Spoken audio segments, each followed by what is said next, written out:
নমস্কার বন্ধুরা, সীমার রান্নাঘর। আমি আজকে বানাবো হাতে মাখা মুসুরির ডালের বাটি চচ্চড়ি। মুসুরির ডাল নিলাম। মুসুরির ডালটা ভালো করে ধুয়ে ভিজিয়ে রাখলাম।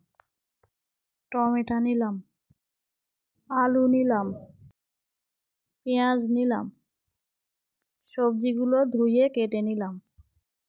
কড়া নিলাম, জল ঝরানো মুসুরির ডালটা দিয়ে দিলাম। কেটে রাখা আলু দিলাম, কেটে রাখা পেঁয়াজ দিলাম, কেটে রাখা টমেটো দিলাম, কাঁচা লঙ্কা কেটে দিলাম, চিনি দিলাম, লবণ দিলাম, হলুদ দিলাম, জিরে বাটা দিলাম, আদা বাটা দিলাম, সর্ষের তেল দিলাম। ডালটা ভালো করে মেখে নিলাম। অল্প করে জল দিলাম।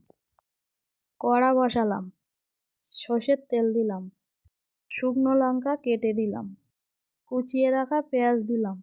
পেঁয়াজ লঙ্কাটা ভেজে নিলাম। পেঁয়াজ লঙ্কা ভাজাটা তুলে নিলাম। মেখে রাখা ডালের কড়াটা বসিয়ে দিলাম। ডালটা ঢেকে দিলাম। কিছুক্ষণ পরে ঢাকনাটা তুলে নিলাম। কিছুক্ষণ নাড়াচাড়া করে নিলাম। ভেজে রাখা পেঁয়াজ আর লঙ্কাটা দিয়ে দিলাম। আরও কিছুক্ষণ নাড়াচাড়া করে নামিয়ে দিলাম। হাতে মাখা মুসুরির ডালের বাটি চচ্চড়িটা ভালো লাগলে লাইক, সাবস্ক্রাইব, কমেন্ট, শেয়ার করুন। ফ্যান্টাস্টিক।